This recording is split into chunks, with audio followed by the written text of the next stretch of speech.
19 अगस्त को लद्दाख हादसे में नूह जिले के गांव संगेल के जवान तेजपाल भी शहीद हो गए थे। गांव में गम का माहौल है। परिवार में मां, पिता और बच्चे हैं। पत्नी और दोनों बच्चे पलवल में रहते हैं। घर पर मां गुड्डी देवी को अभी तक बताया नहीं गया है कि उनके बेटे को क्या हुआ है। जब से पिता जयवीर को पता चला है वह तभी से गम में है। तेजपाल उर्फ रिंकू 11 साल पहले 2012 में सेना में भर्ती हुए थे। अभी तेजपाल की उम्र महज 31 साल थी। तेजपाल सेना में लोकनायक मेड रेजिमेंट 311 के पद पर थे। सेना में शामिल होने के बाद 2013 में पलवल जिले के बिघावली की मीनू से उनकी शादी हुई थी। तेजपाल के 2 बच्चे हैं। सबसे बड़ा बेटा है हितेश है जिसकी उम्र 6 साल, वही छोटे बेटे लव की उम्र महज 2 साल है। अभी 3 महीने पहले ही तेजपाल ने पलवल में नया घर लिया था। इसी 13 अगस्त को अपने बच्चों को लेकर गए थे। पिता ने बताया कि जब वह घर पर आया था तो कह रहा था कि इस बार पापा मम्मी आपको भी अपने साथ लेकर चलूंगा। इस बात को बोलकर पिता रोने लगे गए। अभी मां को उनके बेटे के बारे में किसी ने कुछ नहीं बताया है। पूरा गांव गम में है। बताया ये जा रहा है कि शहीद तेजपाल को कल सेना के द्वारा लाया जाएगा, तभी परिवार के लोग अपने सपूत को देख सकते हैं। वही ब्रजपाल चाचा ने बताया कि हमें सेना से सूचना मिली है। गांव में गम का माहौल है। अभी तेजपाल को नहीं लाया गया है। क्या नाम है आपका? जयवीर सिंह। आपका बेटे के साथ हादसा हुआ है लेह लद्दाख में, तो कब उनसे बात हुई थी, क्या कहें? बात होती रहती है जी, बात तो आता रहता फ़ोन उनका। बात ये हुई कि बेटे आपके मैं बच्चों को ले जा रहा हूँ, उसके बाद मैं आपको घुमाने के लिए जाऊँ, ये बात हुई थी।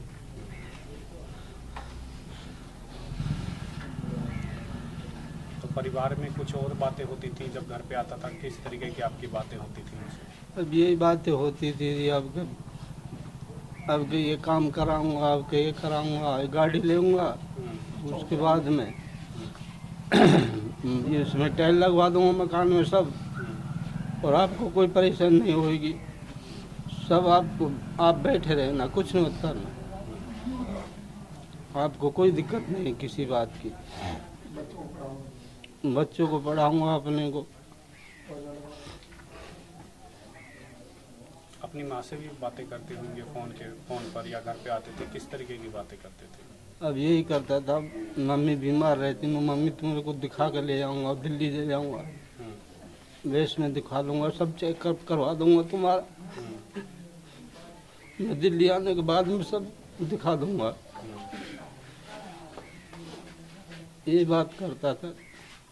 जो आपको सूचना मिली, किसके द्वारा आपको सूचना मिली? क्या प्रशासन ने आपको सूचित किया है इस बारे में? वहीं से फ़ोन आया था जी,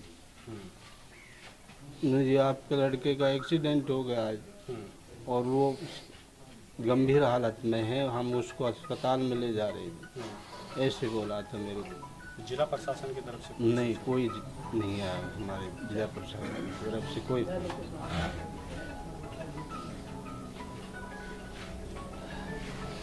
क्या कहना चाहता हूँ जी, क्या कहूँ मैं, क्या कहना चाहता हूँ, मैं कुछ नहीं कहना चाहता जी।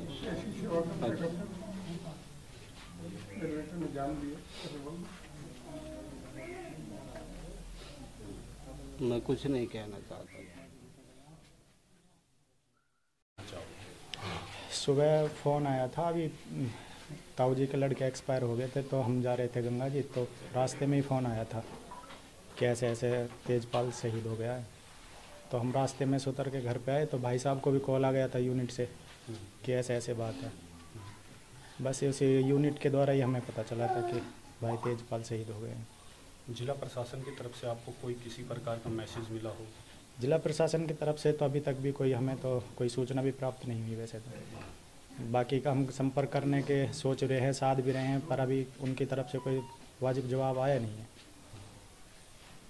तेजपाल से किस तरीके की आपकी बातें होती थी, या कभी फ़ोन पे या घर पर, क्या कहना? तेजपाल का जो आदत थी, जो मिलनसार था, गांव में आना जाना बोलना, और वो ज़्यादा कुश्ती का कबड्डी का खेल में थोड़ा ज़्यादा रुचि थी, तो उस हिसाब से भी हमारे बीच में वो उठता बैठता ज़्यादा था।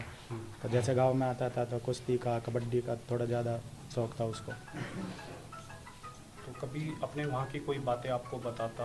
हाँ, वहाँ की बातें बताता था। जैसे यूनिट में उसके वहाँ पे अभी पीटी का परेड किया था उसने, तो वहाँ पीटी के बारे में जितनी भी उनकी सर्विस वगैरह जो भी वहाँ होती थी वो सारी बातें यहाँ के बताता था वो हमें। बच्चों को, बच्चे जैसे अभी हमारे भतीजे हैं, छोटे छोटे हैं, वो उनके बारे में उनको भी बताता था कि भाई ऐसे ऐसे किया करो, वहाँ ऐसे होता है, ऐसे होता है। तो गांव के युवाओं को मोटिवेट करने का भी काम किया था? हाँ, फुल। जब भी छुट्टी में उनको टाइम मिलता था तो गांव में जैसे भी बच्चे उनको टिप्स वगैरह देता था। कोई संदेश? बस अब तो यही संदेश है कि भाई को वहाँ से कोई सूचना है कि वो कब आएंगे कब नहीं आएंगे, बाकी का उस माता को जिसने ऐसे वीर सपूत को जन्म दिया उसको बात बात नमन।